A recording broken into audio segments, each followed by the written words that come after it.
Despite getting most of their guys back and the heroics of Norman Powell, the Toronto Raptors don't have enough to get past the Detroit Pistons on this night. 116-112 is your score. The Raptors record now 17-23. Hello, everyone. I'm Randy Urban as we welcome you inside Raptors Night Cap. Pleasure to be joined by Sherman Hamilton, Paul Jones, and Jack Armstrong. Tough one to watch, Jack. I'll start with you. Knowing what we know about the virus, it's going to take a while for these guys to get up to speed, to get their legs in. Oh, totally right. I mean, you think about the fact that Van Vliet and Siakam were combined 5 of 24. Now, is that going to happen on a regular basis? They could play a combined 62 minutes. I would say if I fast forward 2 or 3 games and I give those two guys 62 minutes, they're going to be absolutely more productive. It's just that, you guys know this. It's like a preseason game tonight for these guys. It really is. I mean, you lose your wins, you lose your legs, and you can see it in the lack of burst that Siakam had around the basket, and the lack of legs that Van Vliet had in his shot. So that's understandable. But I mean, they're out there competing and trying.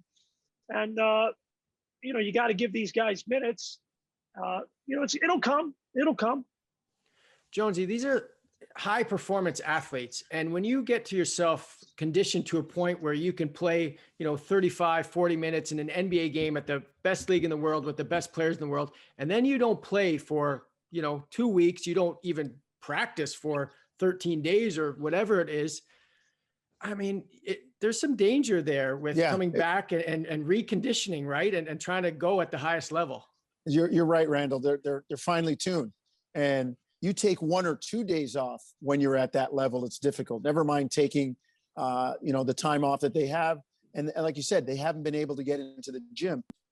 I was impressed with what Pascal tried to do tonight by getting the ball inside and getting to the basket. He only took a couple of threes. I think 3 threes tonight when I look down at it. But the other part of it is defensively. You find heavy legs. You find yourself a step slow. And the hard thing is right now is the way the NBA season has been contracted and compacted, you don't have practice time. So they had basically 1 practice and you're back into it. And all those other things that you develop, the familiarity, the chemistry, you could see Fred, every shot a little bit off. The first few were short because of the legs. Then he started to get the legs in. Now they're going left and right. So those are things, those guys are just going to have to get in the gym and work on those. The biggest issue to me tonight, again, Randy, against Detroit was the fact that the Pistons shot over 50%. Here's a team that's near the bottom in terms of field goal percentage. And for the second straight game, they're well above, they're above 50%. They're well above their average. It's something that Sherman and I talked about on pregame on NBA TV Canada that, Sherman and I rightfully thought that a lot of those gaudy numbers, a lot of those inflated numbers that Detroit had in the first game, scoring 129, would take a little bit of a hit tonight, and not all of them did. Sure. Have you had any conversations with anybody around the league about sort of some of the physical obstacles that some of these players, could face getting through something with what the majority of the Raptors players have gone through now, or, these players have gone through? There's been no consistency in terms of what we can predict the impact COVID can have on people's bodies and the recovery. Having said that, I think that one thing that kind of makes this seem a bit more urgent is the fact that this group was on a losing streak and people made it seem like the cavalry was coming back. Well, it takes time for the cavalry to get right too. So it's not a surprise that Fred and Pascal didn't have the same kind of impact that we're used to seeing them have, but there's no question they're going to need some time to get themselves right. And all the stories we're hearing, or some of the stories we're hearing coming out of the league of players who have had COVID or have went through it, some of them aren't good in terms of how difficult it was and the toll it took on them and what it's taken them to get back into playing shape. I mean, first comes to mind is Jason Tatum and what he described himself going through. Karl Anthony Towns talked about how difficult it was for him during that time, beyond what was happening to his family, physically what was happening to him with it. So It's just this array of impacts that it can have that is unpredictable, and you can't really plan for it. But I think right now, when we see the Raptors, and it's good, I think, that Pascal and Fred get a game like this under the belt, because the next game is going to be a tough game against a quality team where they're going to need to have more significant impact. So hopefully they can get a bit out of this game, get a bit healthier for the next one.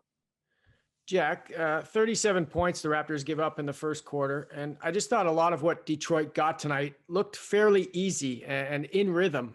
Specifically, what's going on with the Raptors defense that you're seeing? Well, there was a play late in the game where they got a basket, and then Detroit came right back and got a wide open three. And I mentioned it on television, and like that can't happen. And that's not what we're used to seeing here in the last 7+ years. Now, obviously, you're adding a few good players back tonight, but everyone's out of sync right now. But, we know how difficult it is to go out and transition off of turnovers, and even on occasion, in terms of missed shots. But when you make a field goal, there's no excuse for you not being able to be back and ready and set to guard 5-on-5 and body on body. And there's been breakdowns like that. I can think of a number of them during the Charlotte game.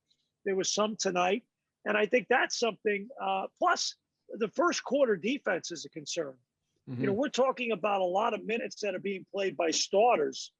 Now, again, it's relative because your starters, it's all different based upon who's playing. But nonetheless, whatever your best unit is that night, those guys are supposed to be better at every skill. And there's been issues guarding in the first quarter.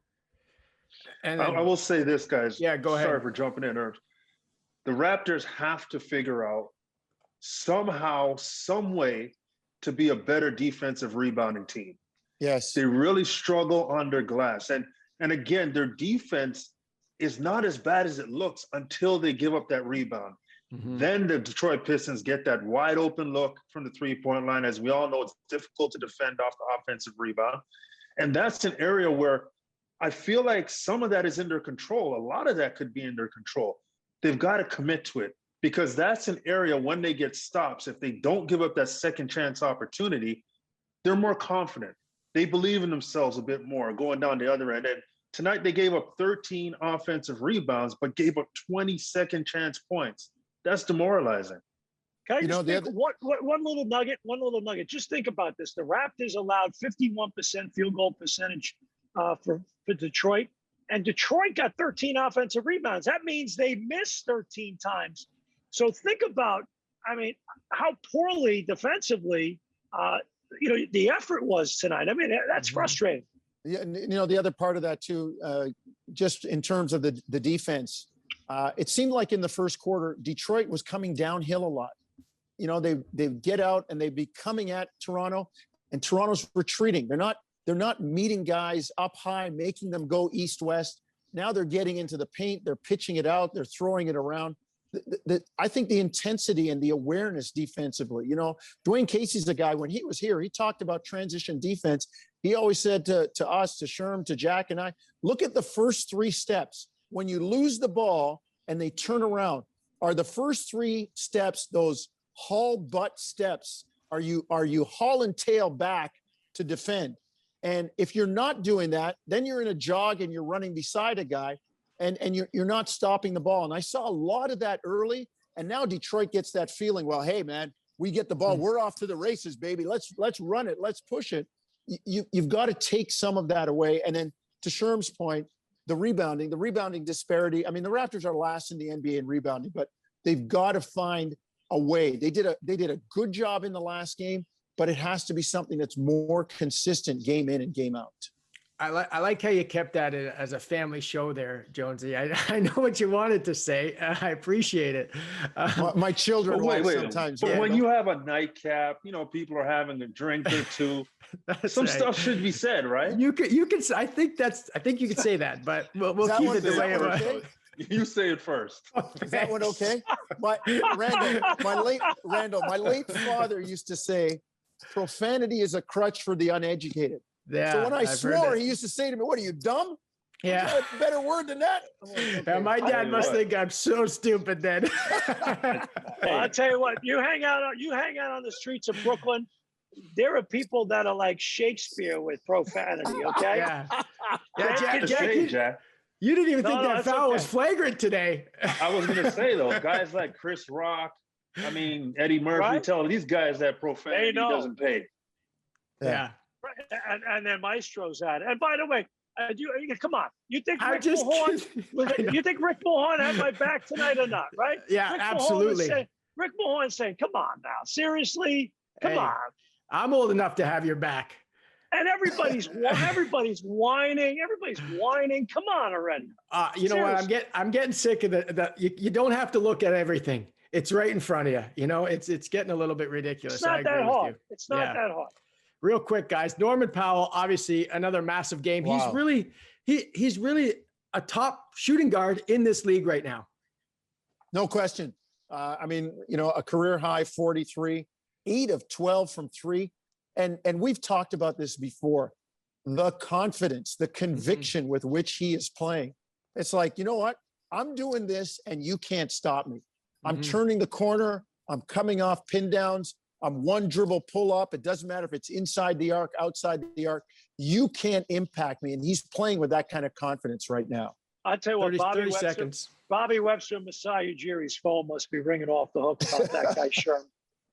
Oh, you're right. But I will say this. You know when a guy's in that zone in the first half, he got a pass, he bobbled it off his leg or whatever. He picked it up and let it fly. It didn't matter who was there. It was going in.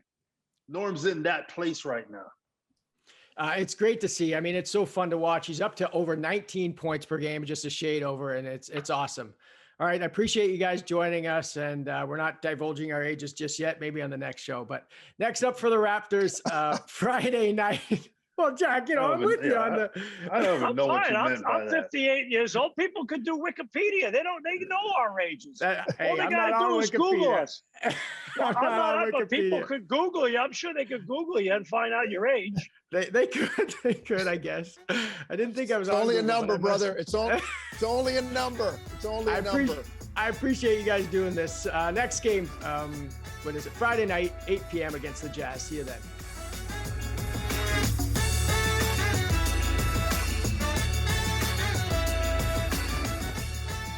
Thanks for watching. You can click to watch our last episode or to subscribe to the Toronto Raptors YouTube channel so you don't miss an episode.